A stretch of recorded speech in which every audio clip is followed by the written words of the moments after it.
ان الحمد للہ رب العالمین والصلاة والسلام علی رسولہ الکریم اما بعد۔ اللہ تبارک و تعالی بادشاہ ہیں، اللہ کا کلام بھی بادشاہ ہے۔ کلام اللہ عزت والا ہے، جو کوئی شخص اس کے ساتھ جڑ جاتا ہے وہ بھی باعزت ہو جاتا ہے۔ کلام اللہ بلند و بالا ہے، جو کوئی شخص اس کے ساتھ جڑ جاتا ہے وہ بھی بلند و بالا ہو جاتا ہے۔ 28ویں پارے کا خلاصہ پیش خدمت ہے۔ سورۃ المجادلہ، مجادلہ کہتے ہیں بات چیت کرنا، بات چیت اس کیفیت میں کہ جیسے جھگڑے کی سی کیفیت ہوتی ہے لیکن اس میں لڑائی نہیں ہوتی۔ اوس بن صامت رضی اللہ عنہ نے اپنی بیوی خولہ بنت ثعلبہ کو انت کظہر امی کہہ دیا، زہار کا معاملہ، تو وہ شکایت لے کر رسول اللہ صلی اللہ علیہ وسلم کے پاس چیختی اور چلاتی ہوئی پہنچی، تو اس پر سورۃ المجادلہ اتری ہے اور بتلایا کہ یہ والے معاملے میں ایسی صورت نہیں ہے جو پہلی صورتیں چلتی آ رہی تھیں، یہ والی صورت اس صورت کی نہیں ہے۔ ایک چاہت والی عورت کی چاہت پہ اللہ تبارک و تعالیٰ نے قرآن عزیز کو اتارا اور ان کو اس زہار اور اس جدائی سے بچا لیا، اور پھر اس میں جو ہے وہ اس کا کفارے کا سلسلہ اس میں سورۃ المجادلہ میں بتلا دیا گیا کہ اس کی متبادل صورتیں ہیں، صرف ایک ہی صورت نہیں ہے کہ جدائی ہوگی، بلکہ اگر ایسی صورتیں آ جائیں تو 60 مسلسل روزے رکھنے سے بھی کام چل جاتا ہے۔ سورۃ الحشر میں بنو نذیر نے رسول اللہ صلی اللہ علیہ وسلم کو شہید کرنے کی سازش کی، تو دھوکہ دے کر قتل کرنا چاہا، تو رسول اللہ صلی اللہ علیہ وسلم نے ان پر چڑھائی کر دی، تو محاصرہ کر دیا، ان کو جلاوطن کر دیا، خیبر کی طرف بھیج دیا، تو اس پر یہ مکمل آیات اتری ہیں کہ ان کے ساتھ ایسا ہونا چاہیے تھا۔ ایک صحابی رسول صلی اللہ علیہ وسلم کی ضیافت کی تعریف کی گئی کہ وہ اپنے رسول صلی اللہ علیہ وسلم کے دیے ہوئے مہمان کی کس قدر ضیافت کر رہے ہیں۔ اللہ تعالیٰ کی بعد صفات کا بھی اس صورت میں ذکر کیا گیا۔ اس کے بعد ہے سورۃ الممتحنہ۔ ممتحنہ کہتے ہیں امتحان لینا اور جانچنا پرکھنا۔ مدنی یہ صورت ہے، یہ صورتیں تقریباً تمام ہی مدنی ہی ہیں۔ مسلمانوں کو تنبیہ کی گئی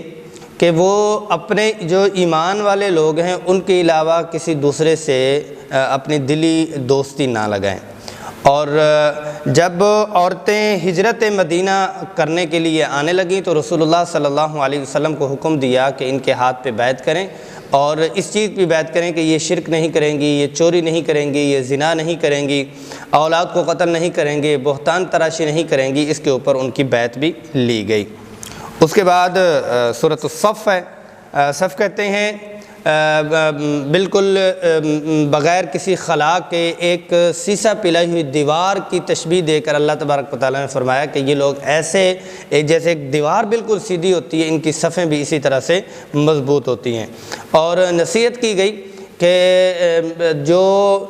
داعی لوگ ہوتے ہیں وہ جو کہتے ہیں ان کے اوپر عمل بھی کرتے ہیں، اور جہاد نہ کرنے والے اللہ کی نگاہوں میں گر جاتے ہیں۔ اور پھر بتایا گیا کہ کوئی کتنی ہی طاقت کا کیوں نہ مالک ہو، وہ اسلام کو کسی صورت میں مٹا نہیں سکتا، اسلام نے ہی ہمیشہ طور پر غالب آنا ہے۔ اس کے بعد سورۃ الجمعہ ہے۔ سورۃ الجمعہ ایسے ہے کہ اس میں چند فضیلتیں بیان کی گئیں، اور فضیلتوں کے ساتھ آداب اور سلیقہ بتلایا گیا کہ رسول اللہ صلی اللہ علیہ وسلم خطبہ فرما رہے تھے، تاجر لوگ آئے، مدینہ المنورہ میں قحط تھا، تو چند لوگ مال کی کمی اور قلت کی وجہ سے خطبے کے دوران چلے گئے، تو اس وقت صحابہ کرام کو آداب اور سلیقہ سکھلایا گیا۔ یہاں تھوڑی سی میں بات کر لوں کہ اس طرح سے جب قرآن عزیز صحابہ کرام رضوان اللہ علیہم اجمعین کے آداب اور سلیقے پہ جب کبھی بات کرتا ہے تو یہ اللہ کی طرف سے ہی ان کو ہمیں سکھلانے کے لیے ایسے کروایا گیا۔ ہم ان چیزوں کو لے کر کبھی بھی اصحاب محمد صلی اللہ علیہ وسلم کے بارے میں سوچ بھی نہیں سکتے کہ وہ رسول اللہ صلی اللہ علیہ وسلم اور دین اور اسلام کے لیے اس قسم کی نیت کرتے ہوں کہ وہ آپ صلی اللہ علیہ وسلم کھڑے ہوں اور وہ چلے جائیں، لیکن ان سے ایسا کروایا گیا تاکہ ہماری تربیت ہو، ہمیں بھی تو کوئی مثال مل سکے۔ ایسے ہی اس صورت میں جو بے عمل وہ ہیں علماء ہیں اور علم کے باوجود عمل نہیں کرتے، ان کو گدھے کے ساتھ تشبیہ دی گئی کہ گدھے کے اوپر بوجھ ہو تو ان کو کوئی فرق نہیں پڑتا، ایسے ہی اس بندے کے پاس اگر علم اور کتابیں ہیں تو کوئی فرق نہیں پڑتا اگر زندگی میں تبدیلی نہیں ہے۔ سورۃ المنافقون ہے، اس میں بتلایا گیا کہ جو منافق لوگ ہیں وہ رسول اللہ صلی اللہ علیہ وسلم کی رسالت کی گواہی دیتے ہیں، لیکن ایسا ہے کوئی نہیں، یہ جھوٹے ہیں، گواہی نہیں دیتے بلکہ یہ جھوٹ بول رہے ہیں۔ غزوہ احد کے موقع پر اور جب رئیس المنافقین عبداللہ ابن ابی نے یہ کہا تھا کہ ہم ان کو نکالیں گے، مدینۃ المنورہ میں صرف عزت والے رہیں گے اور مدینۃ المنورہ میں ان کے علاوہ سارے رہیں گے، تو اس پر آیات اتری ہیں کہ اللہ کی عزت ہے، فَلِلَّهِ الْعِزَّةُ وَلِرَسُولِهِ وَلِلْمُؤْمِنِينَ، تمہیں پتہ نہیں ہے۔ اور اس میں پھر عبداللہ کا واقعہ بھی ہے، اور چند واقعات میں آتا ہے کہ یہ غزوہ احد سے بعد کا ہے، بنی مصطلق ہے، جو اس پہ ایک انصاری اور ایک مہاجر کے درمیان جب اونچ نیچ ہوئی تو اس کے اوپر اس نے یہ کہا تھا، دونوں ملتی ہیں لیکن زیادہ تر جو ملتا ہے وہ غزوہ بنی مصطلق کے طور پر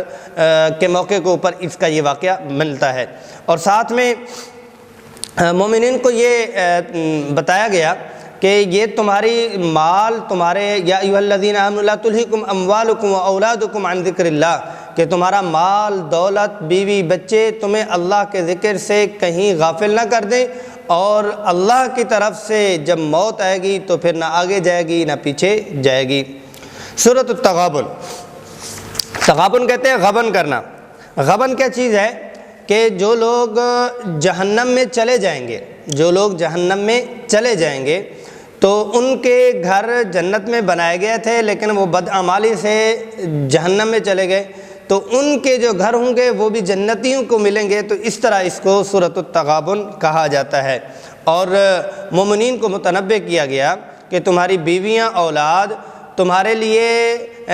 فتنہ آزمائش بن سکتے ہیں، تم چوکنا رہنا اور ہوشیار رہنا، اور ان میں رہتے ہوئے ان میں نہیں رہنا، ان میں رہتے ہوئے ان میں نہیں رہنا۔ کیا مطلب کہ ان کی پرورش اور تگدو میں لگے رہنا ہے لیکن اللہ کے ساتھ جڑ کے رہنا ہے۔ سورۃ الطلاق میں چند مسائل جو ہے وہ بتلائے گئے، طلاق کے ہر ایک قسم کی جو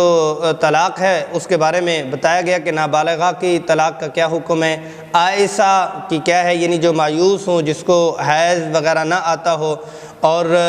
3 ماہ والی حمل والیوں کی عدت اور وضع حمل کے حوالے سے بتلایا گیا۔ متقیون کی پریشانی سے نجات ملے گا اور بے حساب جنت میں داخل ہوں گے، ان کو تسلی دی گئی۔ سورۃ التحریم کا جو خلاصہ ہے، زینب رضی اللہ عنہ کے پاس بیٹھتے ہوتے تھے، تھوڑی دیر زیادہ ہو جاتی تھی تو حضرت حفصہ اور حضرت عائشہ رضی اللہ عنہما نے کہیں فرما دیا کہ آپ کے تو منہ سے ایک خاص قسم کا درخت ہے، معافیر کہا جاتا ہے، کہ اس کی جو ہے نا بو آ رہی ہے، تو اس پر رسول اللہ صلی اللہ علیہ وسلم نے اس مغافیر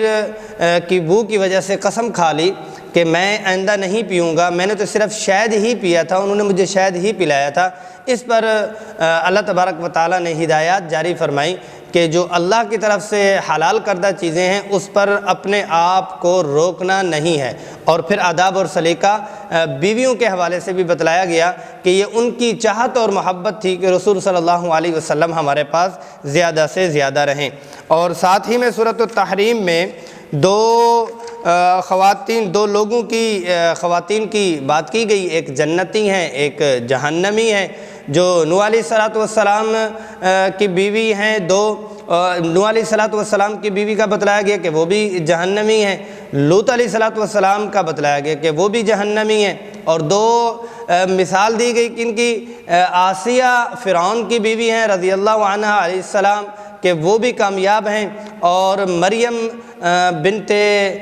عمران دوسرے عمران علیہ السلام کی بیٹی جو مریم ہیں ان کے بارے میں بتلایا گیا کہ وہ بھی اللہ جل جلالہ کے ہاں کامیاب ہیں۔ دوسرے جو خلاصے ہمارے چلے ہیں وہ تقریباً 4 سے 5 منٹ کی گفتگو چلی ہے۔ یہ 28واں پارہ ہے، 29واں ہے، اور پھر وہ آگے اس کے بعد 30واں آئے گا۔ تو اس میں کیونکہ صورتیں زیادہ ہیں، ہر صورتوں میں مختصر ترین بھی بات کریں تو بات تھوڑی سی لمبی ہو جاتی ہے۔ اللہ کریم عمل کی توفیق نصیب فرمائے۔